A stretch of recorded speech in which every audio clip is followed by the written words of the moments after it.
Isang magandang araw po sa inyong lahat, mga minamahal naming tagapakinig.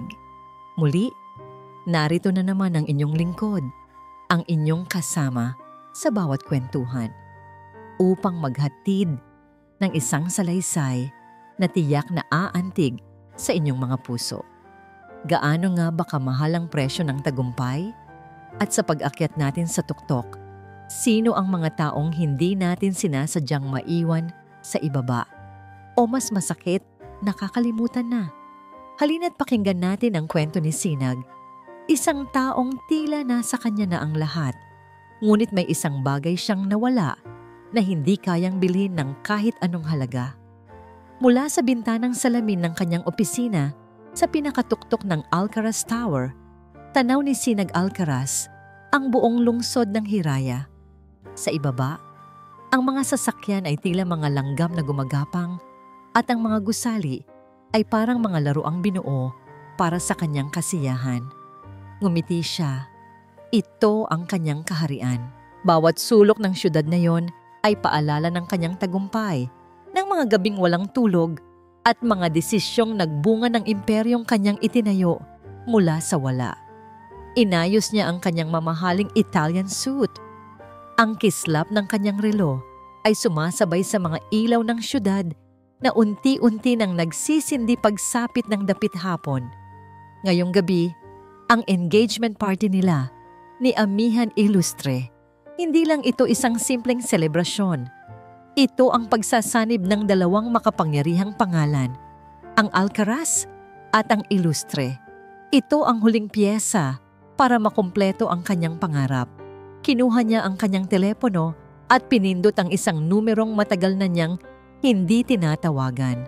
Matapos ang ilang ring, isang mahinang boses ang sumagot. "Hello? Itay," sabi ni Sinag. Ang kanyang boses ay formal at halos walang emosyon. "Nakahanda na po ba kayo? Darating ang sundo ninyo sa loob ng 1 oras." "Oo, anak. Salamat," sagot ni Lino Dalisay. May kaunting pag-aalinlangan sa tinig nito. "Anak, sigurado ka bang kailangan ko pang pumunta dyan? Baka hindi ako bagay sa mga ganoong handaan." Napabuntong hininga si Sinag, isang bahid ng iritasyon ang gumuhit sa kanyang mukha. "Itay, napag-usapan na natin to. Kailangan nandoon kayo. Engagement party ko to." May diin ang kanyang huling mga salita na tila isang utos. "Basta mag-ayos po kayo. Isuot nyo yung pinadala kong barong." "Sige anak, sige." Iyon lang, ibinabana ni Sinag ang tawag. Hindi niya tinanong kung kumusta na ang ama, kung ano ang kinain nito, o kung iniinom ba nito ang kanyang mga gamot. Ang mahalaga lang ay sumipot ito. Para sa mga litrato, para sa imahe. Makalipas ang 2 oras, ang Casa Ilustre ay nagliliwanag sa karangyaan. Ang mga nagkikislapang chandelier ay tila mga bituin sa loob ng mansyon. Ang mga bisita, na pawang mga bigating pangalan sa lipunan at negosyo, ay may hawak na mga kopita ng champagne, nagtatawanan at nagpapalitan ng mga papuri. Nasa tabi ni Sinag si Amihan, napakaganda sa kanyang puting gown, isang perpektong reyna para sa kanyang perpektong hari. Ngumingiti si Sinag, nakikipagkamay, tumatango. Ngunit ang isang bahagi ng kanyang isip ay nag-aalala. Hinahanap ng kanyang mga mata ang kanyang ama. At pagkatapos ay nakita niya ito. Nakatayo si Lino malapit sa isang sulok, tila nahihiya-hiyang makisalamuha. Ang suot nitong barong, kahit bago, ay tila maluwag sa payat nitong katawan. Sa kamay nito, sa halip na kupitan ng alak, ay isang baso ng tubig. Nag-iwas ng tingin si Sinag, kunwari hindi ito nakita. Bigla, isang malakas na kalabog ang pumunit sa marahang tugtugin at tawanan ng mga tao. Natigilan ang lahat. Sa gitna ng bulwagan, nakatumba ang isang timba ng panlinis na sahig, at ang maruming tubig nito ay kumakalat na sa makintab na marmol. At sa tabi nito, nanginginig na nakatayo si Lino Dalisay. Ang kanyang pantalon ay basa na. Aksidente niyang nasagi ang timba na panandali ang iniwan doon ng isang katulong. Isang nakabibinging katahimikan ang bumalot sa paligid. Lahat ng mata ay nakatuon kay Lino. Ang mukha ng matanda ay namutla at ang kanyang mga mata ay puno ng kahihiyan. Si Amihan ang unang bumasag sa katahimikan. Lumapit siya. Ang kanyang nangiti ay kasing tamis ng lason. "Naku, ayos lang po, Manong," sabi niya sa isang boses na dinig ng lahat. "Mga aksidente po talagang nangyayari."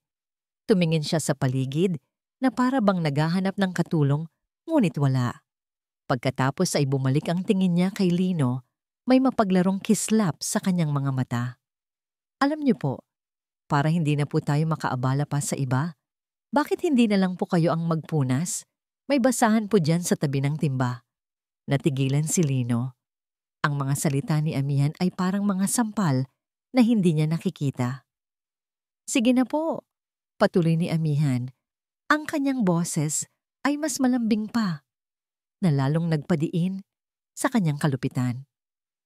Para matapos na po agad, nakakahiya po sa mga bisita. Walang nagawa si Lino. Sa ilalim ng tingin ng daan-daang tao, sa gitna ng karangyaan na hindi niya kailanman naging bahagi, dahan-dahan siyang lumuhod. Ang kanyang mga tuhod ay dumampi sa malamig at basang sahig. Kinuha niya ang basahan. Habang pinupunasan niya ang sahig, nagsimulang tumulo ang kanyang mga luha, humahalo sa maruming tubig. Sa gitna ng kanyang paghikbi, isang tinig na basag at puno ng sakit ang kanyang ibinulong, sapat lang para marinig ng mga nasa malapit. "Patawad. Ako ang ama ng magiging asawa mo." Ang mga salitang yon ay parang isang punyal na sumaksak sa puso ng katahimikan. Eksakto sa sandaling iyon, bumukas ng malakas ang pinto ng mansyon. Nakatayo roon si Sinag Alcaraz. Katatapos niya lang kausapin ang isang mahalagang kliyente sa labi. Ngayon, ang kanyang mukha, na kanina'y puno ng pagmamalaki, ay isa ng blangkong maskara ng pagkabigla. Ang kanyang mga mata ay nanlalaki, nakatitig sa isang imaheng hindi niya kailanman malilimutan. Ang kanyang ama, nakaluhod sa sahig, umiiyak, na parang isang basahan na tinatapak-tapakan sa sariling engagement party ng kanyang anak. Ang oras ay tila huminto. Ang bawat pagtibok ng puso ni Sinag ay isang malakas na dagundong sa kanyang dibdib. Sinasapawan ang mga bulungan na nagsisimula ng umalingaw-ngaw sa buong bulwagan. Ang kanyang mga mata ay nakapako sa figura ng kanyang ama, nakaluhod, nanginginig, basang-basa sa kahihiyan. Para kay Sinag, ang makintab na sahig ng Casa Ilustre ay naging isang malawak na dagat, at ang kanyang ama ay dahan-dahang nalulunod dito. Isang hakbang, 2, 3. Ang kanyang paglakad ay maran, ngunit may bigat, at sa bawat tapak ng kanyang sapatos na balat, tila nayayanig ang sahig na marmol. Hindi niya pinansin si Amihan. Hindi niya pinansin ang daan-daang pares ng matang nakatingin sa kanya. Ang tanging nakikita niya ay si Lino. Lumuhod din siya. Ipinantay ang kanyang mukha sa ama. Hinawakan niya ang magaspang at nanginginig na kamay nito. "Itay," bulong ni Sinag. Ang kanyang boses ay basag. Isang halo ng galit at sakit na hindi niya matukoy. "Tumayo po kayo." Dahan-dahan niyang itinayo ang kanyang ama. Inalalayan niya ito na parang ito ang pinakamahalagang bagay sa mundo. Nang makatayo na sila, hinarap ni Sinag si Amihan. Ang init ng pagmamahal na kanina'y nasa kanyang mga mata ay napalitan ng isang nanunuot na lamig. "Sinag, darling," simula ni Amihan. Pilit na pinatatag ang boses. Isang pekeng ng ngiti ang nakapaskil sa kanyang mga labi. "It was just a small accident. Nagkakatuwaan lang kami." "Nagkakatuwaan?" Ulit ni Sinag. Ang bawat salita ay mabagal at puno ng lason. "Isang aksidente, Amihan. Ang pagpapaluhod mo sa sarili kong ama, sa harap ng lahat ng bisita ko. Ganyan ba ang katuwaan para sa'yo? Hindi mo naintindihan?" "Hindi!" putol ni Sinag. Ang kanyang boses ay hindi pa sigaw, ngunit sapat ang diin nito para manahimik ang lahat. Ako ang hindi mo naintindihan. Akala ko kilala kita. Tumingin siya sa mga mata ni Amihan at sa isang iglap, lahat ng pangarap nila ay gumuho. Tapos na tayo, Amihan. Isang kolektibong paghinga ng pagkabigla ang narinig mula sa mga bisita. Ang mukha ni Amihan ay dumaan sa pagkalito, pagkatapos ay pagmamakaawa, at sa huli, isang madilim na anyo ng galit. Ngunit hindi na yun nakita ni Sinag. Nakatalikod na siya. Inakay niya ang kanyang ama, palayo sa gitna ng bulwagan. Bawat hakbang nila ay isang pahayag. Ang pag-alis nila ay mas malakas pa kaysa sa kahit anong sigaw. Dinaanan nila ang mga taong tila mga estatwa, mga mukhang nagtataka at nanghuhusga. Ngunit para kay Sinag, sila ay mga anino lamang. Ang tanging totoo sa sandaling iyon ay ang bigat ng braso ng kanyang ama na nakaakbay sa kanya. Walang nagsalita sa kanila habang nasa loob ng sasakyan. Ang marangyang interior ng kotse ni Sinag ay tila naging isang kulungan ng katahimikan. Sa labas, ang mga makukulay na ilaw ng lungsod ng Hiraya ay mabilis na dumaraan. Ngunit sa loob, ang tanging naroroon ay ang dilim at ang bigat ng mga bagay na hindi masabi.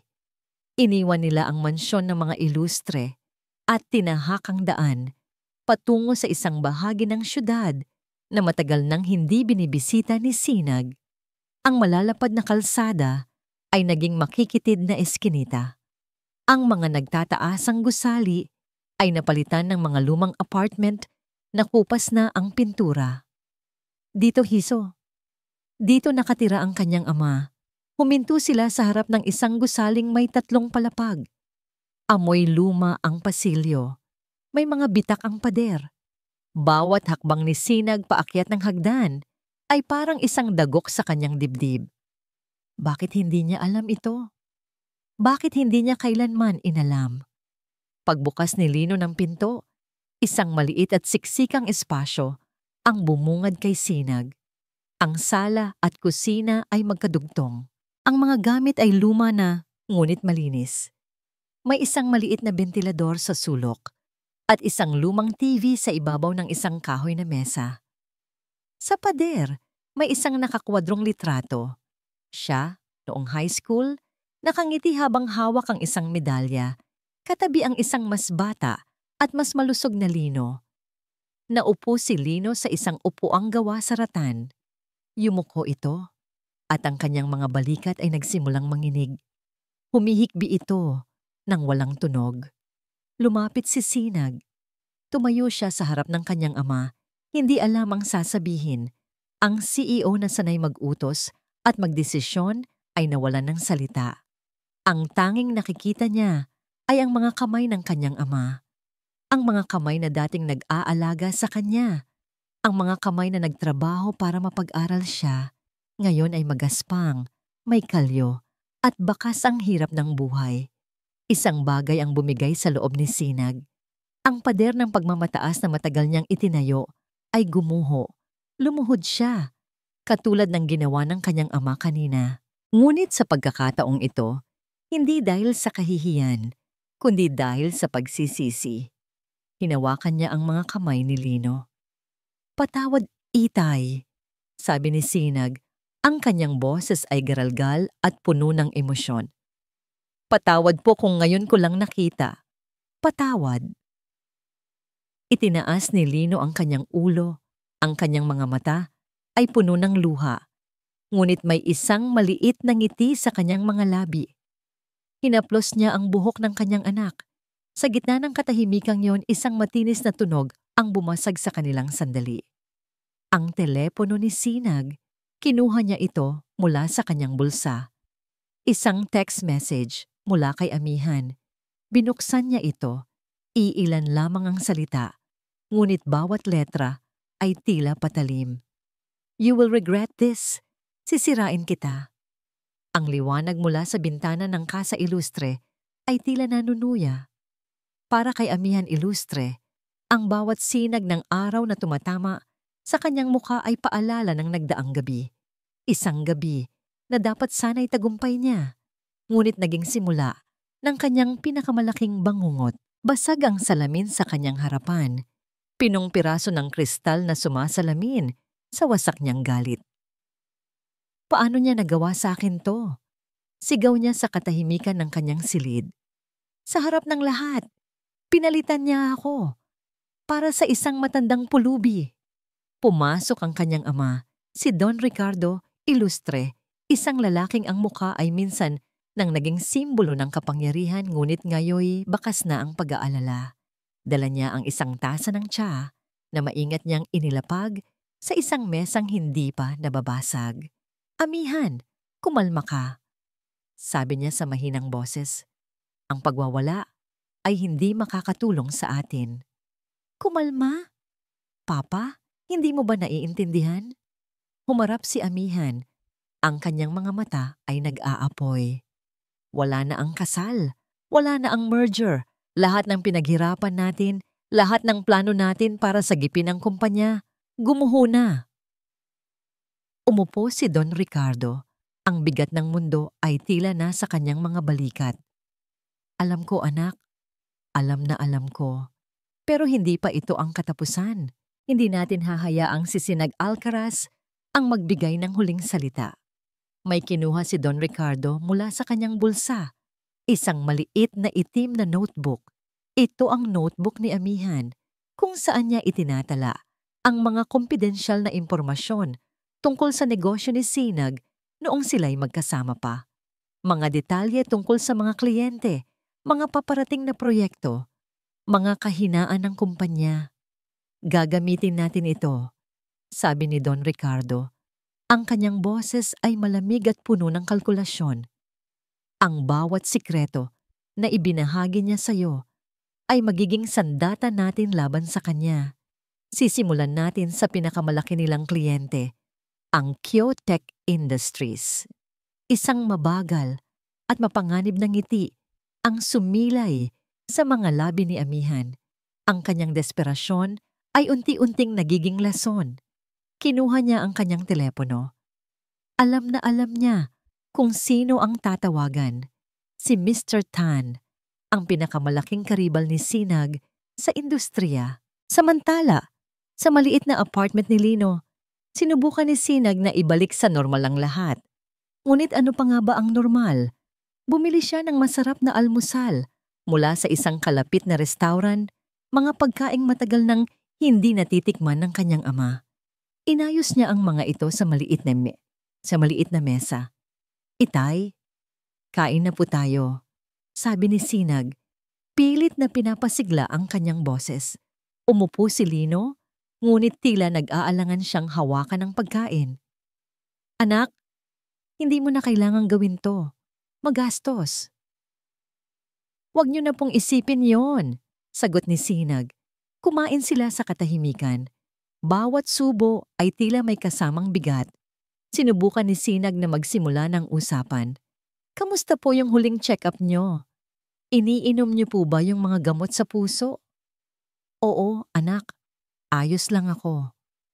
Bakit po hindi niyo sinabi sa akin na dito na kayo nakatira? Akala ko nandoon pa rin kayo sa luma nating bahay sa probinsya. Yumuko si Lino. Matagal na ring naibenta yon, anak. Ayoko lang makadagdag sa mga iniisip mo. Masyado kang abala. Ang mga salitang masyado kang abala ay tumusok sa puso ni Sinag. Tama ang kanyang ama. Sa sobrang abala niya sa pagpapayaman, hindi niya namalayang ang sarili niyang ama ay naghihirap na. Nais niyang magtanong pa. Nais niyang alamin ang lahat ng nangyari sa mga taong lumipas, ngunit tila may isang pader na nakaharang sa pagitan nila. Isang pader na binuo ng mga taon ng kapabayaan at distansya. Biglang nagring ang telepono ni Sinag. Isang pangalan ang lumabas sa screen. Elena, personal assistant. Yes, Elena, sagot niya. Sir, sabi ng kanyang sekretarya, ang boses ay puno ng pag-aalala. Sir, may problema po tayo. Kyo-Tech Industries just pulled out of the A-Tower project. They're backing out, sir. Effective immediately. Natigilan si Sinag. Ang A-Tower project ang pinakamalaking kontrata ng kanyang kumpanya. What? Why?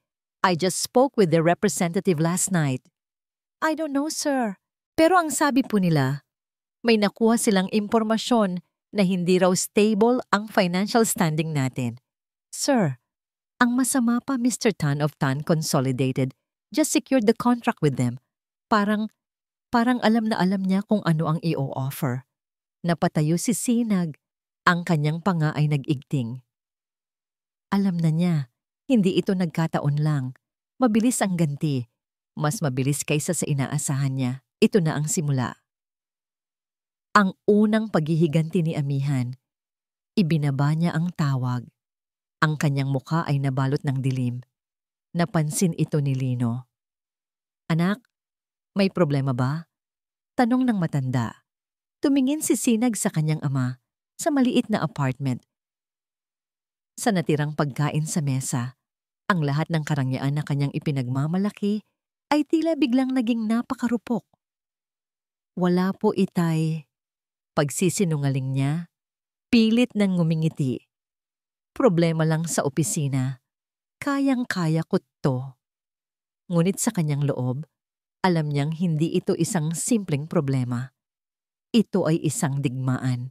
At sa digmaang ito, hindi lang ang kanyang kumpanya ang nakataya. Habang nag-iisip si Sinag, si Lino naman ay tahimik na tumayo at nagsimulang magligpit ng mga lumang gamit sa isang sulok. Sinusubukan niyang maging kapaki-pakinabang na para bang gusto niyang pag-aani ng pasanin ng kanyang anak. Sa kanyang pag-aayos, isang maliit na kahon na gawa sa kahoy ang aksidente niyang naitulak mula sa ibabaw ng aparador. Bumagsak ito sa sahig na may mahinang kalabog. Nang buksan niya ito para ayusin ang laman, nakita ni Sinag ang isang lumang litrato. Siya at ang kanyang ama, masayang nakatayo sa harap ng isang malaki at magandang bahay. Sa likod ng litrato, may nakasulat, "Ang ating pangarap." Kasama nito isang nakatuping dokumento, isang luma at naninilaw na titulo ng lupa. Ang susunod na mga araw ay naging isang malabong pagkakasunod-sunod ng mga krisis para kay Sinag. Ang pag-atras ng Kyotek Industries ay parang isang domino piece na bumagsak at nagpasimula ng sunod-sunod na problema. Ang mga balita sa mundo ng negosyo ay mabilis kumalat. Ang Alcaraz Corporation, na dati tinitingala bilang isang matatag na tore, ay biglang tinitingnan na ngayon na may pagdududa. Ginugol ni Sinag ang kanyang mga araw sa walang pong katapusang mga pagpupulong, sinusubukang pakalmahin ang mga namumuhunan at bigyan ng kasiguraduhan ang kanyang mga empleyado. Ang gabi niya ay napupunta sa pag-aaral ng mga numero at paghahanap ng paraan para takpan ang butas na iniwan ng nawalang kontrata. Ang kanyang opisina sa tuktok ng tore ay naging kanyang kulungan at ang tanawin ng lungsod ng Hiraya na dati nagbibigay sa kanya ng pakiramdam ng kapangyarihan ay isa na ngayong paalala ng lahat ng bagay na maaari niyang mawala. Sa gitna ng kaguluhang ito, ang larawan at ang titulo ng lupa na nakita niya sa apartment ng kanyang ama ay hindi maalis sa kanyang isipan. Isang gabi, pag-uwi niya, dala ang pagod at frustrasyon, naabutan niya si Lino na tahimik na nagkakape sa maliit na balkonahe. "Itay," sabi ni Sinag, umupo siya sa tapat nito. Inilabas niya mula sa kanyang briefcase ang lumang litrato. "Maari ko po bang malaman kung ano ang kwento sa likod nito?" Tumingin si Lino sa litrato. Isang malayong ngiti, puno ng alaala ang gumuhit sa kanyang muka bago ito mabilis na naglaho. Ibinalik niya ang tingin sa kadiliman sa labas. "Wala yan, anak. Matagal na yan. Isa lang yan sa mga pangarap na hindi natupad," sabi niya sa isang boses na pilit pinatatag. Pero itay itong titulo. Iginiit ni Sinag, inilabas din ang dokumento. "Nakasulat dito ang pangalan niyo. Ano po ang nangyari sa lupang ito? Sa bahay na ito?" Umiling si Lino. umiiwas sa tingin ni Sinag. Hayaan mo na yon, Sinag. Bahagi na yan ng kahapon. Ang mahalaga ay ang ngayon. Ang kinabukasan mo. Huwag mo nang aksayahin ang oras mo sa mga lumang kwento. Tumayo ito at pumasok sa loob. Iniwan si Sinag na mag-isa, kasama ang mga tanong na walang sagot. Ramdam ni Sinag ang pag-iwas ng ama. May isang pader sa pagitan ng timba nila. Isang sikretong pilit tinatago ni Lino sa likod ng mga ngiting pilit at mga sagot na paikot-ikot. Ang tensyon sa opisina at ang katahimikan sa bahay ay nagsimulang magdulot ng epekto kay Sinag. Ang kanyang pasensya ay unti-unting numinipis. Isang hapon, habang kausap niya sa telepono ang isa sa kanyang mga abogado, hindi niya namalayang tumataas na pala ang kanyang boses. "I don't care what you have to do. Just fix it," sigaw niya sa telepono. Sakto namang lumabas si Lino mula sa kanyang silid. May dalang isang baso ng tubig para kay Sinag. Nagulat ito sa pagsigaw ng anak. "Anak, ayos ka lang?" Mahinang tanong ni Lino. Padabog na ibinaba ni Sinag ang telepono. "Ayos lang ako, Itay." Sagot niya, mas mataas ang tono kaysa sa kanyang intensyon. "Kailangan ko lang pong mag-isip. Pwede po bang mamaya na lang tayo mag-usap?" Nakita ni Sinag ang pagbabago sa mukha ng kanyang ama. Ang pag-alala ay napalitan ng sakit bago ito mabilis na nagtago sa likod ng isang blangkong ekspresyon. Tumango si Lino. Dahan-dahang inilapag ang baso ng tubig sa mesa at tahimik na bumalik sa kanyang silid. Sa pagsara ng pinto, doon lang napagtanto ni Sinag ang kanyang ginawa. Napasabunot siya sa kanyang buhok. Tumakas siya mula sa mansyon ni Amihan para ipagtanggol ang dignidad ng kanyang ama. Para lang siya naman ngayon ang sumugat dito dahil sa sarili niyang mga problema. Ang bigat ng pagsisisi ay dumagan sa kanya. Kinuha niya ang titulo ng lupa. Tinitigan niya ang address na nakasulat doon. Hindi na niya kaya ang mga pader at mga sikreto.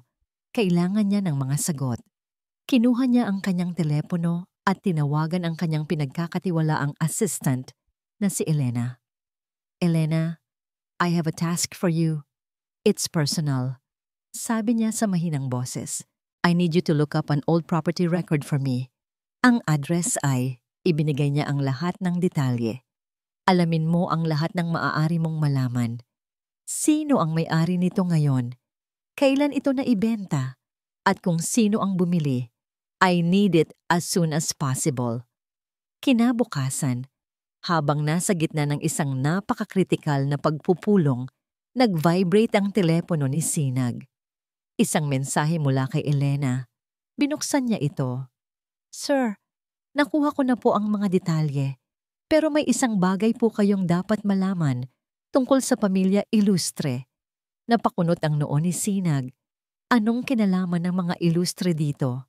Nag-type siya ng mabilis na sagot. "What is it?" Ang sumunod na mensahe ni Elena ang nagpatigil sa mundo ni Sinag.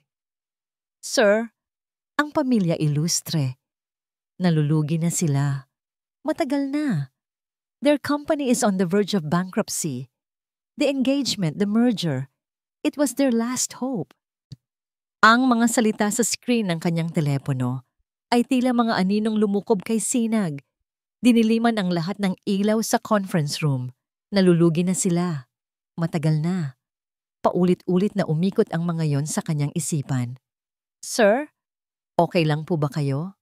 Ang boses ng isa sa kanyang mga junior executive ang nagpabalik kay Sinag sa kasalukuyan. Tumingin siya sa paligid. Lahat ng mga mata sa meeting ay nakatuon sa kanya. Naghihintay ng kanyang desisyon, ng kanyang susunod na hakbang. Ngunit ang isip niya ay lumilipad sa ibang lugar. "Excuse me," sabi niya. Biglang tumayo. "I-adjourn muna natin ang meeting. We will continue this tomorrow." Hindi na niya hinintay ang kanilang mga reaksyon. Mabilis siyang lumabas ng conference room at nagtungo sa kanyang opisina. Isinara ang pinto ng may kalakasan. Sumandal siya dito, Pilit na pinoproseso ang lahat. Ang engagement, ang merger, ang perpektong imahe ni amihan. Ang lahat ng ito ay isang malaking kasinungalingan. Hindi ito isang pagsasanib ng dalawang matatag na kumpanya. Isa itong desperadong pagkapit sa patalim ng mga ilustre para sagipin ang kanilang lumulubog na barko. Ginamit siya. Ang pagmamahal na inakala niyang totoo ay isa lamang puhunan sa isang transaksyon. Ang galit na una niyang naramdaman ay mabilis na napalitan ng isang mapait na pagkaunawa. Ang kalupitan ni amihan sa kanyang ama. Hindi lang yun dulot ng pagmamataas. Dulot iyon ng takot. Takot na masira ang perpektong plano na siyang tanging pag-asa nito. Masakit isipin, ngunit sa isang iglap, ang lahat ay nagkaroon ng kahulugan. Umupo siya sa kanyang silya, nakatingin sa syudad sa labas, ngunit hindi na niya ito nakikita. Ang tanging nakikita niya ay ang mga piraso ng isang malaking puzzle na unti-unti nang nabubuo. Sa gitna ng kanyang malalim na pag-iisip, tumunog ang kanyang telepono. Isang hindi rehistradong numero. Karaniwan ay hindi niya ito sinasagot. Ngunit sa hindi malamang dahilan, pinindot niya ang answer button. Hello? Mr. Sinag Alcaraz po ba ito? Tanong ng isang nanginginig at pamilyar na boses ng isang babae. Yes, speaking. Who is this? Sir, ako po ito, si Faye. Manang Faye. Ako po yung kasambahay sa bahay ng mga ilustre. Natigilan si Sinag.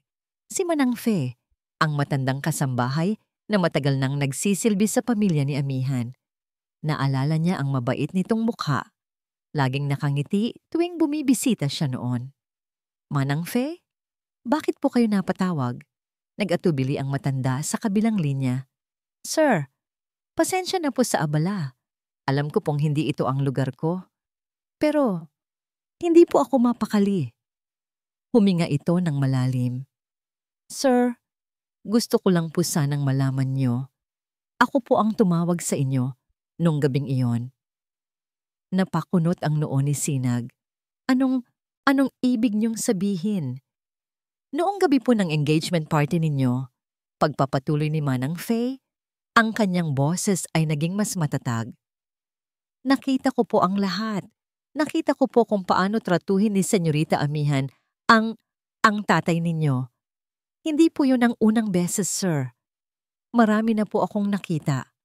Ang pagmamaltrato niya sa mga katulong, ang masasakit niyang salita kapag walang ibang nakakarinig. Pero yung ginawa niya po sa tatay niyo, iba po yon. Sobra na po. Nakinig lang si Sinag. Ang kanyang mga kamay ay naikuyom sa ibabaw ng kanyang mesa. Kaya po, tumawag po ako sa inyo. Sinabi ko po sa inyo na bumalik na sa loob dahil may emergency. Hindi ko na po kinaya, iho. Kailangan mong makita ang tunay niyang kulay. Pag-amin ng matanda, ang kanyang boses ay basag na. Ayoko pong matali kayo sa isang taong ganoon kasama ang ugali. Kahit gaano pa siya kayaman o kaganda. Patawarin niyo po ako sa pakikialam ko. Isang mabigat na katahimikan ang namagitan sa kanila. Ang pagkabigla ni Sinag ay napalitan ng isang kakaibang pakiramdam. Pasasalamat. Manang Faye, sabi ni Sinag, ang kanyang sariling boses ay bahagyang nanginginig. Huwag po kayong humingi ng tawad. Ang totoo po, nagpapasalamat ako. Salamat po sa ginawa ninyo. Binuksan niyo po ang mga mata ko. Pagkatapos ng tawag, matagal na nakatitig si Sinag sa kawalan. Isang kasambahay, isang taong itinuturing na maliit ng lipunan ang nagkaroon ng lakas ng loob na gawin ang tama, habang siya, sa sobrang abala sa pag-akyat sa tuktok, ay nabulag sa katotohanan na nasa harapan na niya. Nag-vibrate muli ang kanyang telepono. Isang email mula kay Elena. Ang subject, property records. Binuksan niya ito. Nakalakip ang isang serya ng mga dokumento, mga scan ng luma at bagong titulo, at isang deed of sale. Mabilis na hinanap ng kanyang mga mata ang mahahalagang detalye. Ang lupa at bahay na pag-aari noon ni Lino Dalisay ay naibenta 20 taon na ang nakalipas. Ang petsa ng pagbenta ay eksaktong 1 linggo, matapos ang pinakamadilim na kabanata ng kanyang kabataan. Isang aksidente sa sasakyan kung saan siya ang nagmamaneho. Isang insidenteng pilit niyang kinalimutan. Isang insidenteng pinagtakpan ng kanyang ama. At ang pangalan ng bumili? Ang pangalan ng bumili ay hindi pamilyar sa kanya. Ngunit ang apelyido, ito ang apelyido ng kanyang kaibigan na kasama niya sa kotse noong gabing iyon. Ang pamilya na binayaran ng malaking halaga ng kanyang ama para manahimik at hindi magsampa ng kaso. Doon, sa harap ng kompletong katotohanan, naintindihan ni Sinag ang lahat. Ang bahay, ang lupa, ang pangarap. Ibinenta lahat ng kanyang ama. Ipinagpalit sa kanyang kalayaan, sa kanyang kinabukasan. Ang bigat ng sakripisyong yon na 20 taon niyang hindi alam ay dumagan sa kanya ng buong buo at sa unang pagkakataon mula noong siya ay bata pa, si Sinag Alcaraz ay napaiyak gabi. Ang ingay ng lungsod ng Hiraya ay tila isang malayong alon na lamang mula sa bintana ng maliit na apartment. Nakaupo si Lino Dalisay sa kanyang paboritong silya na gawa sa rattan. Hawak ang isang malamig ng tasa ng kape. Ang kanyang mga mata ay nakatitig sa kawalan. Ngunit ang kanyang isip ay naglalakbay pabalik sa isang panahong matagal na niyang ibinaon sa limot. Ang kanyang paningin ay nanlalabo at ang imahe ng kanyang anak na si Sinag na kanina'y mahimbing na natutulog sa sofa, dala ng labis na pagod, ay napapalitan ng isang mas batang bersyon nito. Isang Sinag na puno ng pangarap, mayabang, at walang takot. 20 taon na ang nakalipas. Ang hangin ay amoy ulan. Kakatapos lang ng malakas na buhos nito at ang kalsada ay madulas at makintab sa ilalim ng mga ilaw poste. Si Lino ay hindi mapakali sa kanilang sala. Hinihintay niya ang pag-uwi ni Sinag na noon ay 18 taong gulang pa lamang at kagagraduate lang ng high school. Gabi na at hindi pa ito umuuwi mula sa party ng isang kaklase. Bigla, isang nakabibinging tunog ng telepono ang bumasag sa katahimikan. Kinabahan si Lino. Ang puso niya ay nagsimulang kumabog ng mabilis. Nanginginig niyang sinagot ang tawag. Hello? Mr. Dalisay? Sabi ng isang hindi pamilyar na boses. Pumunta po kayo sa presinto. Ang anak nyo, si Sinag, nadisgrasya po siya. Ang mundo ni Lino ay gumuho. Ang biyahe papunta sa presinto, ang pinakamahaba at pinakamabigat na biyaheng naranasan niya. Pagdating doon, nakita niya si Sinag, nakaupo sa isang sulok. Ang kanyang mamahaling damit ay may bahid ng putik at dugo. Ang kanyang mukha ay puno ng takot at pagkalito. May ilang galos, ngunit buo. Ligtas. Ngunit ang kanyang kaibigan na kasama sa kotse ay nasa ospital, malubha ang kalagayan. Si Sinag ang nagmamaneho. Mabilis ang takbo. Uminom sila. Isang kombinasyon na humantong sa trahedya. Kinabukasan, kinausap siya ng ama ng kaibigan ni Sinag. Isang maimpluwensyang tao. Ang mga salita nito ay malamig at matalim. Ang anak ko ay maaaring hindi na makalakad muli, sabi ng lalaki. Ang anak mo ang may kasalanan. Papatunayan ko sa korte na lasing siya. Sisirain ko ang buhay niya, Mr. Dalisay. Bubulukin ko siya sa kulungan. Maliban na lang kung may isang maliban. Laging merong ganoon. Magkano? Tanong ni Lino. Ang kanyang boses ay halos hindi na marinig. Ang halagang sinabi ng lalaki ay sapat na para bilhin ang kaluluwa ng isang tao. Isang halagang imposible para sa isang simpleng empleyado na tulad ni Lino. Pag-uwi niya, nakita niya si Sinag sa kanyang kwarto, nakatingin sa labas ng bintana. Ang kayabangan nito ay napalitan ng kawalan ng pag-asa. Itay, tapos na ako, bulong ni Sinag. Wala na akong kinabukasan. Lumapit si Lino. Hinawakan niya ang balikat ng kanyang anak. Tumingin siya sa mga mata nito. Mga matang minsan ay puno ng ningning, ngunit ngayoy puno ng dilim. At sa sandaling iyon, gumawa siya ng desisyon. Ang kanyang kinabukasan ay hindi na mahalaga. Ang mahalaga ay ang kinabukasan ng kanyang anak. Kinabukasan, pumunta siya sa isang real estate agent. Dala niya ang titulo ng kanilang bahay at lupa, ang nag-iisang yaman ng kanilang pamilya, ang pangarap na binuo nila ng kanyang yumaong asawa, ang lugar kung saan lumaki si Sinag. Kailangan kong maibenta ito. Agad, sabi niya. Pilit na itinatago ang panginginig ng kanyang mga labi. Sa loob ng 1 linggo, naibenta ang lahat. Ang perang nakuha niya, kasama ang lahat ng kanyang naipon, ay ibinigay niya sa pamilya ng kaibigan ni Sinag. Kapalit nito ay isang kasunduan ng pananahimik. Walang kaso, walang record. Ang insidente ay ibinaon sa limot na parang hindi kailanman nangyari. Lumipat sila sa isang maliit na apartment. Sinabi niya kay Sinag na nagkaroon lang sila ng problema sa pera. Naniwala ang binata, o marahil pinili nitong maniwala. Masyado pa itong abala sa paghilom ng sarili nitong sugat para usisasi ang lahat. Mula sa araw na yon nang nagbago si Sinag, naging mas seryoso, mas determinado. Ibinaon niya ang kanyang sarili sa pag-aaral. Pagkatapos ay sa trabaho. Tila ba gusto niyang patunayan sa mundo at sa kanyang sarili na hindi siya isang pagkabigo. At habang si Sinag ay unti-unting umaakyat, si Lino naman ay unti-unting bumababa, tumatanggap ng kahit anong trabaho para lang masuportahan ang pag-aaral ng anak. Tinitiis ang pagod at sakit, habang daladala ang bigat ng isang sikretong hindi niya kailanman maibabahagi. Naibalik si Lino sa kasalukuyan nang maramdaman niya ang isang kamay sa kanyang balikat. Nagising na pala si Sinag. Nakatayo ito sa kanyang likuran. Ang muka ay basa sa mga luhang tahimik na dumaloy.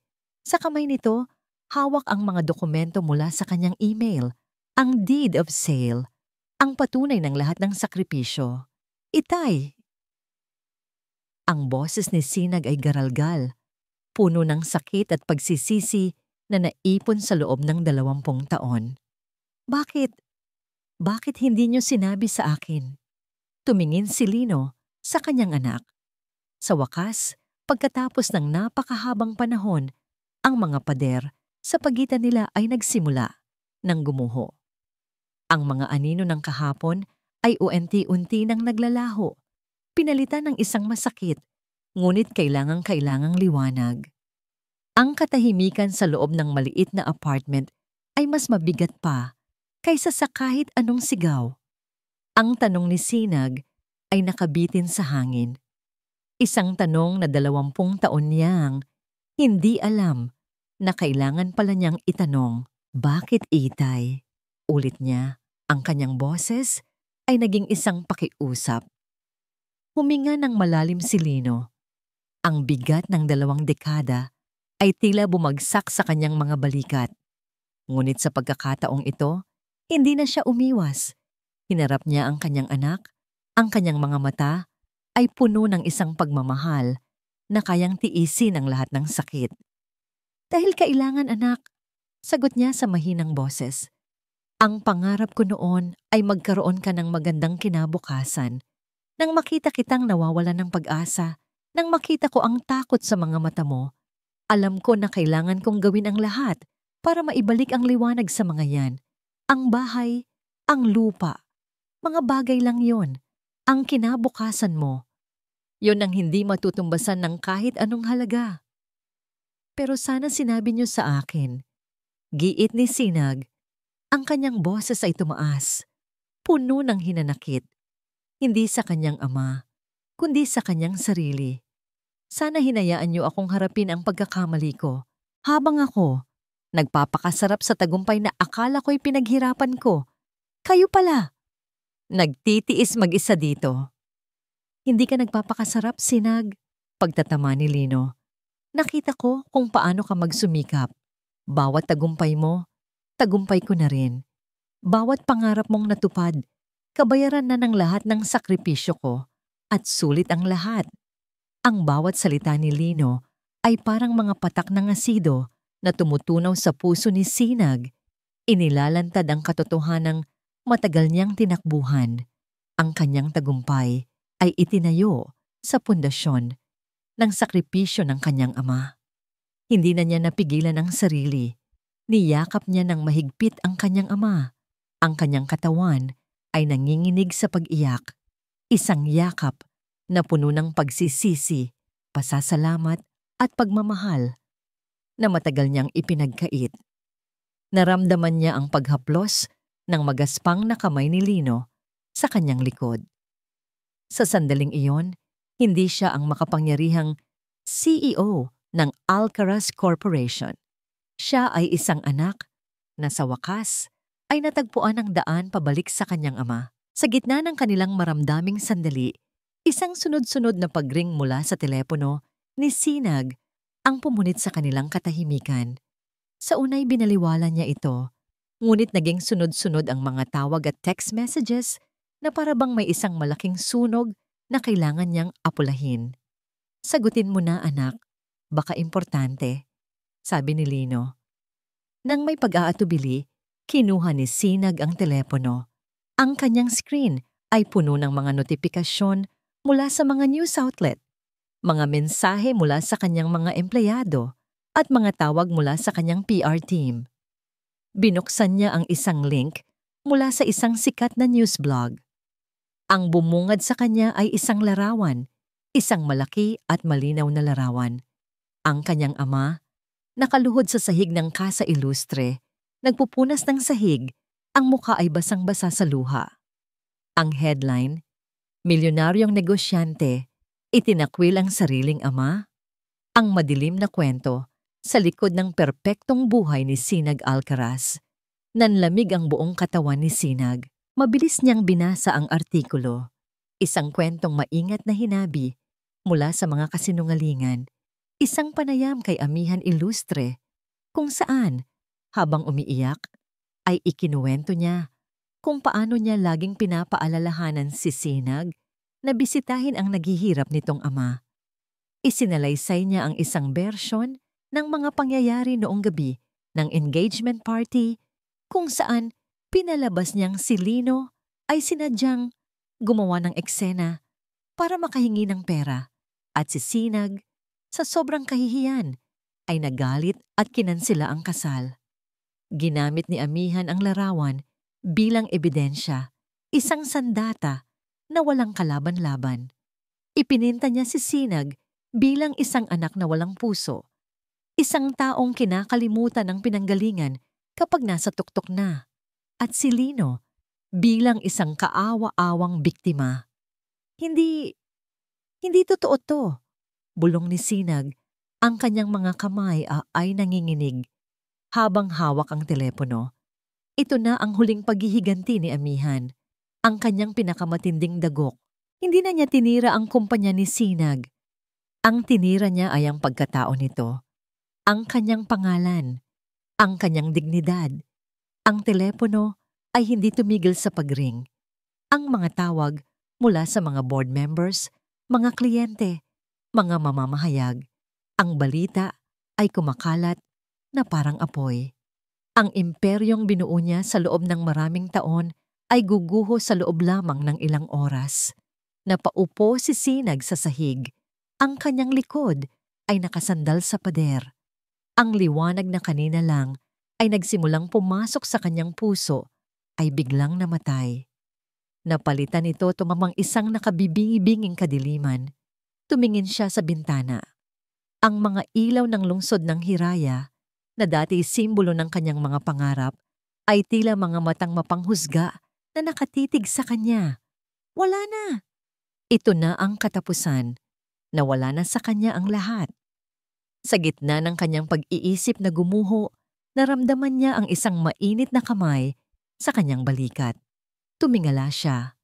Nakatayo roon si Lino. Ang mukha ng kanyang ama ay hindi na nagpapakita ng sakit o kahihiyan. Sa halip, Ang nakikita niya ay isang determinasyon na hindi niya pa kailanman nakita rito. Isang apoy na hindi kayang patayin ng kahit anong bagyo. "Anak, tumayo ka," sabi ni Lino. Ang kanyang boses ay kalmado, ngunit puno ng bakal na katatagan. Hindi pa tapos ang laban. Ang mga salita ni Lino ay parang isang kidlat na gumising sa diwa ni Sinag. Hindi pa tapos ang laban. Tumingala siya sa kanyang ama, at sa mga mata nito, nakita niya hindi ang isang matandang kaawa-awa na inilalarawan sa media, kundi isang mandirigma na buong buhay na lumaban para sa kanya. Kung nagawa nitong isakripisyo ang lahat para sa kanyang kinabukasan, sino siya para sumuko ngayon? Kinabukasan, ang Alcaraz Corporation ay nasa gitna ng isang media firestorm. Ngunit sa halip na magtago, gumawa si Sinag ng isang desisyon na ikinagulat ng lahat, pati na ng kanyang sariling PR team. "Magpapatawag ako ng press conference ngayong hapon," sabi niya sa kanyang mga tauhan. Ang kanyang boses ay kalmado, ngunit may bigat ng awtoridad na matagal nang nawala. Walang script, walang pre-written statements, sasagutin ko ang lahat. Bago ang itinakdang oras, sa maliit na apartment, pinagmasdan ni Lino ang kanyang anak habang nag-aayos ito. Si Sinag ay nakasuot ng simpleng itim na suit, hindi ang mga magagarang damit na dati niyang isinusuot. Lumapit si Lino. Hindi siya nagsalita. Inayos niya lamang ang kwelyo ng polo ni Sinag. Isang simpleng kilos na puno ng kahulugan. Isang kilos na nagsasabing, "Kasama mo ako." "Itay," sabi ni Sinag, nakatingin sa salamin, ngunit ang refleksyon ng kanyang ama ang tinitingnan. "Sigurado po ba kayo rito? Pwede po kayong masaktan sa mga itatanong nila." "Mas nasaktan ako noong nakita kitang nawawalan ng pag-asa," sagot ni Lino. "Panahon na para marinig nila ang katotohanan. Hindi mula sa bibig ng ibang tao, kundi mula sa atin." Ang press conference ay ginanap sa main lobby ng Alcaraz Tower. Ang lugar ay puno ng mga mamamahayag, mga kamerang naguunahan, at mga mikroponong nakaabang na parang mga ahas. Sa gitna ng lahat, isang simpleng entablado na may isang podium. Nang lumabas si Sinag, isang nakabibinging pag-click ng mga kamera ang sumalubong sa kanya. Umupo siya, hindi sa likod ng podium, kundi sa isang upuan sa gilid nito na parang nakikipag-usap lang. Sa isang sulok, nakatayo si Amihan Ilustre kasama ang kanyang ama. Nandoon siya, handang panoorin ang tuluyang pagbagsak ni Sinag, handang magbigay ng kanyang huling, mapanakit na komento. Ang kanyang muka ay isang perpektong maskara ng pag-aalala at kalungkutan. Huminga ng malalim si Sinag at nagsimulang magsalita. "Magandang hapon po sa inyong lahat." Simula niya, ang kanyang boses ay malinaw at matatag, umalingaw-ngaw sa buong lobby. "Hindi ako narito para pabulaanan ang litratong nakita ninyong lahat. Ang litratong yon, totoo yon. Ang aking ama, si Lino Dalisay, ay lumuhod sa sahig at nasaksihan ko yon." Isang bulungan ang kumalat sa mga manonood. Si Amihan ay bahagyang ngumiti. "Ito na," isip niya, "ang pag-amin ng pagkakasala. Pero hindi ako narito para pagtakpan ng aking sarili," patuloy ni Sinag. "Narito ako para aminin ang aking mga pagkakamali." Tumingin siya diretso sa mga kamera. "Nagkamali ako. Nagkamali ako dahil sa sobrang paghahangad kong umakyat sa tuktok. Hindi ko napansin na ang taong nagbigay sa akin ng lahat ay unti-unti ko na palang naiiwan. Nabulag ako sa kinang ng salapi, sa pangako ng kapangyarihan. At dahil doon, hinayaan kong mapunta ang aking ama sa isang sitwasyon kung saan siya ay maaring hiyain at tapak-tapakan." Ang ngiti ni Amihan ay dahan-dahang naglaho. Hindi ito ang inaasahan niya. "Ngunit ang kwentong ibinahagi sa inyo ay may kulang na importanteng bahagi," sabi ni Sinag. "Ang konteksto, ang katotohanan. At doon, isinalaysay niya ang lahat. Hindi niya binanggit ang aksidente noong kanyang kabataan. Iyon ay isang sikretong sa kanila na lamang ng kanyang ama.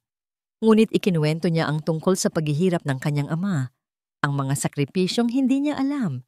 At pagkatapos, ibinaling niya ang kanyang atensyon sa motibo ng lahat ng ito. Maaring nagtataka kayo kung bakit hahantong sa ganito ang lahat, sabi ni Sinag. Bakit kailangang siraan ang pangalan ko sa publiko? Ang sagot po ay simple. Ipinakita niya sa malaking screen sa likod niya ang mga dokumento, mga public financial records na nagpapakita ng malaking pagkalugi ng Illustre Corporation sa loob ng nakaraang 5 taon. Ang kasal, ang merger, ay hindi isang pagsasanib ng pag-ibig o ng dalawang malakas na kumpanya. Ito po ay isang business transaction, isang desperadong hakbang para sagipin ang isang lumulubog na kumpanya. At nang mabasag ang pangakong yon, sinira nila ang pangalan ko. Isang nakabibinging katahimikan ang bumalot sa bulwagan. Lahat ng mga kamera ay bumaling na ngayon kay Amihan, na ang mukha ay namumutla na. Mayroon pa pong isang tao na gusto ninyong marinig, sabi ni Sinag. Mula sa likod ng entablado, lumabas si Lino Dalisay. Hindi na siya ang taong mukhang kaawa-awa sa litrato. Ang kanyang paglakad ay marahan ngunit may dignidad. Tumayo siya sa tabi ng kanyang anak. Hindi sa likod nito. Kinuha niya ang mikropono. Ako po si Lino Dalisay, sabi niya sa isang boses na nanginginig sa simula. Ngunit unti-unting lumakas. Ano man po ang naging pagkukulang ng anak ko sa akin, napatawad ko na po siya.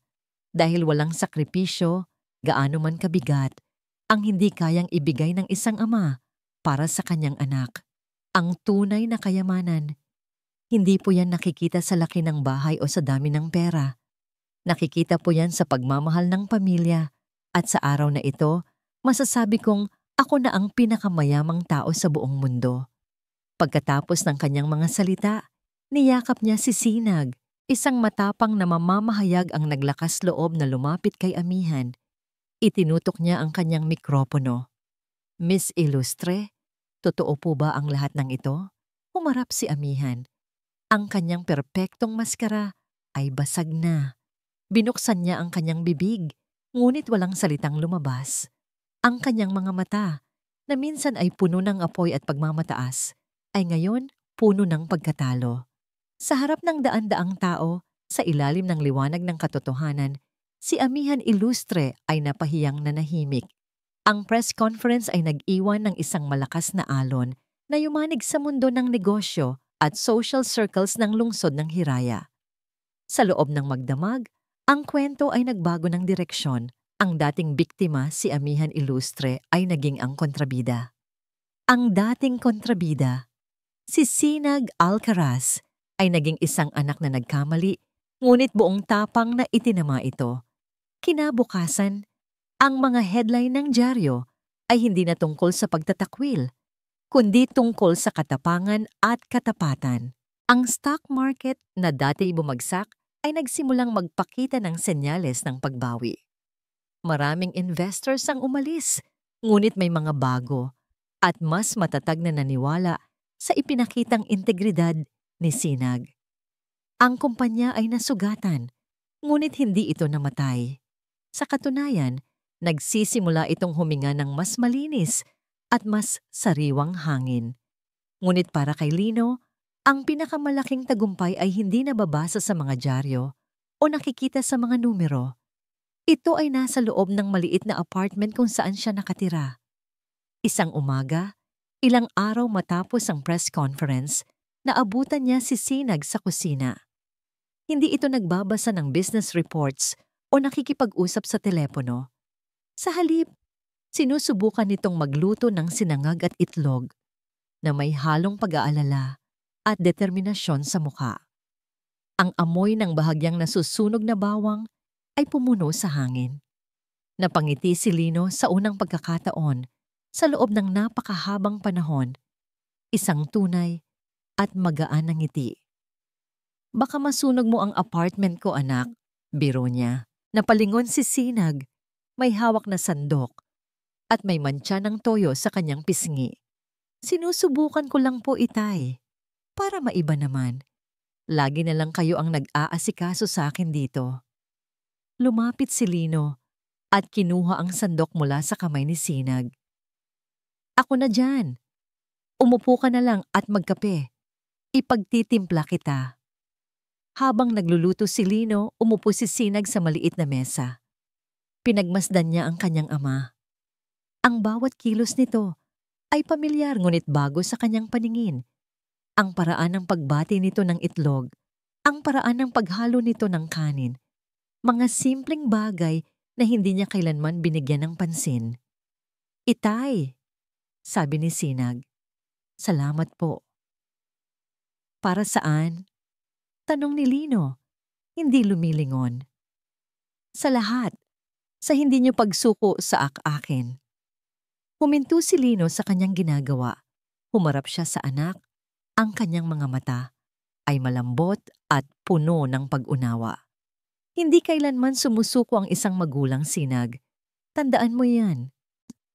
Pagkatapos ng almusal, isang bagay na hindi nila nagawa sa loob ng 20 taon, nagpasya silang maglinis ng apartment. Habang nag-ayos sila ng mga lumang gamit, natagpuan nila ang isang album ng mga litrato. Magkasama nilang tiningnan ang mga ito. May mga litrato ni Sinag noong siya'y sanggol pa. Mga kuha mula sa kanyang unang araw sa eskwela, ang kanyang pagtatapos sa elementarya. Sa bawat pahina, may mga kwentong ibinabahagi si Lino, mga kwentong nakalimutan na ni Sinag, mga detalye ng kanyang pagkabata na natabunan na ng kanyang mga ambisyon. Naaalala mo ba ito? Sabi ni Lino. Itinuturo ang isang litrato ng isang batang Sinag na umiiyak habang nakasakay sa bisikleta. Ayaw mo nang sumubok ulit kasi natumba ka. Pero sinabi ko sa'yo, ang sugat gumagaling. Ang pagsisisi sa hindi pagsubok habang buhay mong dadalhin. Nagtawanan sila. Ang mga pader sa pagitan nila ay tuluyan ng gumuho, pinalitan ng isang tulay na binuo ng mga alaala at ng bagong pag-asa. Nang hapon na yon, habang magkasama silang nakaupo sa balkonahe at pinapanood ang paglubog ng araw, nagsalita si Sinag. Nagdesisyon na po ako, sabi niya. Hindi ko na itutuloy ang pagpapatayo ng A-Tower.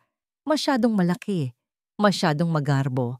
Sa halip ang pondo ay ilalaan ko sa mas maliliit na proyekto, mga pabahay para sa mga empleyado, mga programang pang-edukasyon. Gusto kong magtayo ng isang kumpanyang may puso, hindi lang puro tubo. Tumingin sa kanya si Lino. Ang kanyang mga mata ay nangingilid sa paghanga. Yan ang anak ko. At may isa pa po akong plano. Dagdag ni Sinag, may kinuha siya mula sa kanyang bulsa. Isang nakarolyong papel. Inilatag niya ito sa maliit na mesa. Isa itong blueprint. Isang simpleng disenyo ng isang bahay. Hindi ito mansyon. Isa itong bahay na may 2 silid, isang malawak na kusina at isang hardin sa likod. May beranda kung saan maaring magkape sa umaga. Ano to? Tanong ni Lino. Ito yung lupa natin, Itay. Ang lupa na isinakripisyo nyo. Binili ko po ulit. Paliwanag ni Sinag. Panahon na para tuparin natin ang pangarap na matagal nang nakatago. Tumingin siya sa kanyang ama. Ang kanyang mga mata ay puno ng sinseridad. Itay, umuwi na tayo. Makalipas ang 6 na buwan, ang hangin ay sariwa at amoy bagong tabas na damo. Ang araw ay banayad na sumisikat. Nagbibigay ng gininto ang kulay sa isang bagong tayong bahay na nakatayo sa isang tahimik na lupain sa labas ng magulong lungsod ng Hiraya. Hindi ito isang mansyon na sumisigaw ng karangyaan, kundi isang tahanan na bumubulong ng kapayapaan. Sa veranda, magkatabing nakaupo sa 2 silyang yari, sa yantok sina Sinag at Lino. May hawak silang kani-kaniyang tasa ng mainit na kape, pinapanood ang mga ibon na naglalaro sa hardin na si Lino mismo ang masipag na nag-alaga. Ang ganda ng tubo ng mga rosas mo, Itay, sabi ni Sinag. Siyempre, sagot ni Lino na may pagmamalaki. Dinidiligan ko yan araw-araw. Hindi lang ng tubig, kundi ng pagmamahal. Nagtawanan sila. Ang kanilang tawanan ay malaya at magaan. Isang tunog na matagal nang nawala sa kanilang buhay. Malaki ang nagbago sa loob ng kalahating taon. Ang Alcaraz Corporation, sa ilalim ng bagong pamumuno ni Sinag, ay unti-unting bumangon. Mas maliit na ito ngayon. Mas nakatutok, ngunit mas matatag. Mas ginagalang hindi dahil sa laki ng kita nito, kundi dahil sa puso nito. Nagtayo si Sinag ng isang foundation para sa mga pamilya ng kanyang mga empleyado. At personal niya itong pinangangasiwaan. Natagpuan niya ang isang uri ng tagumpay na hindi nasusukat sa stock market. Ang pamilya Ilustre, sa kabilang banda, ay tuluyan ng bumagsak. Ang kanilang kumpanya ay na-bankrupt at ang kanilang pangalan ay nabahiran ng kahihiyan. Walang narinig si Sinag tungkol kay Amihan. Naisip niya ito paminsan-minsan, hindi na may galit, kundi may halong awa. Inaasahan niyang sana, sa pagbagsak nito, ay natagpuan din nito ang isang aral na mas mahalaga kaysa sa pera. Isang umaga, sa isang board meeting, ipinakita ni Sinag ang kanyang pinakabagong quarterly report. Ang mga numero ay hindi kasing taas ng dati, ngunit ito'y stable at may tunay na paglago. Ang ating pinakamalaking asset ay hindi na ang ating mga gusali o ang ating kapital, sabi ni Sinag sa kanyang mga board members. Ang ating pinakamalaking asset ngayon ay ang tiwala. Tiwala ng ating mga empleyado, ng ating mga kliyente at ng komunidad. At iyan, mga Ginoo at ginang, ay isang bagay na hindi kayang bilhin. Pagkatapos ng pulong, hindi na siya nagtagal sa opisina. Umuwi siya agad dahil alam niyang may naghihintay sa kanya. Pagdating niya sa kanilang bagong bahay, naabutan niya si Lino sa hardin, kausap ang mga halaman. Napangiti si Sinag. Ito na ang kanyang bagong normal. Isang normal na hindi niya kailanman ipagpapalit. Itay, may dala akong pasalubong. Sabi niya, inilabas ang isang maliit na kahon ng paboritong ensaymada ni Lino. Nako, nag-abala ka pa, sabi ng matanda. Ngunit ang kislap sa kanyang mga mata ay hindi maitatago ang kanyang tuwa. Naupo silang muli sa veranda, kumakain ng ensaymada at umiinom ng kape habang papalubog na ang araw. Ang katahimikan sa pagitan nila ay hindi na nakakabingi.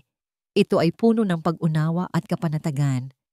Alam mo anak, biglang sabi ni Lino, noong bata ka, lagi mong sinasabi na paglaki mo, ibibili mo ako ng pinakamalaking bahay sa buong mundo. Napangiti si Sinag.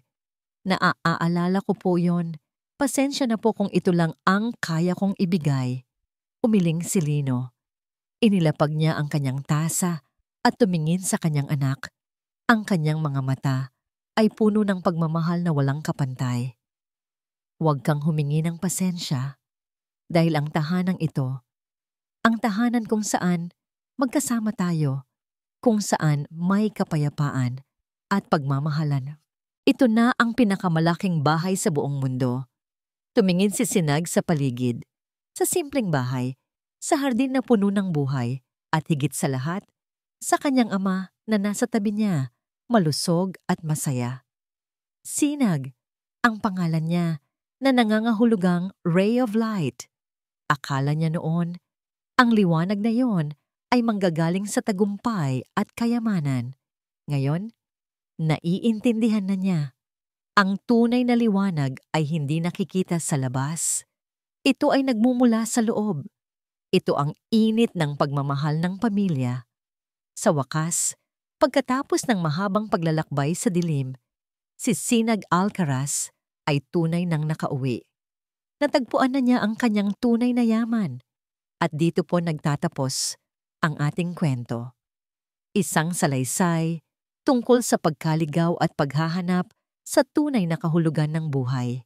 Ang aral na iniiwan sa atin ng kwento ni Sinag at Lino ay isang paalala na ang tunay na yaman ay hindi nasusukat sa dami ng ating ari-arian o sa taas ng ating posisyon sa lipunan. Ang pinakamahalagang kayamanan na maaari nating angkinin ay ang pamilya, ang pagmamahal, pag-unawa, at sakripisyo na handa nating ibigay para sa isa't isa. Minsan, sa ating paghahangad na abutin ang mga bituin, nakakalimutan nating ang pinakamaliwanag na ilaw ay nasa ating tabi lamang, naghihintay na ating pahalagahan. Maraming salamat po sa inyong walang sawang pagsubaybay at pakikinig. Sana po ay may napulot kayong aral at inspirasyon sa kwento ngayong araw. Ano po ang masasabi ninyo sa paglalakbay ni Sinag at Lino? At anong uri naman ng kwento ang gusto ninyong marinig sa susunod? Huwag po kayong mag-atubiling i-comment sa ibaba. Ang inyong mga saloobin ay napakahalaga po sa amin. Hindi dito nagtatapos ang ating paglalakbay. Marami pa pong kwentong kasing ganda at mas puno ng aral dito sa aming channel. Kung nagustuhan niyo ang kwentong ito, i-like, i-share sa pamilya at mga kaibigan. At mag-subscribe na rin para lagi kayong updated sa mga susunod pa naming kwento. I-click niyo ang notification bell para kayo ang unang makarinig kapag may bago kaming upload. Pagpalain po kayo ng Panginoon, kayo at ang inyong buong pamilya. Hanggang sa muli, pusong muling umiibig,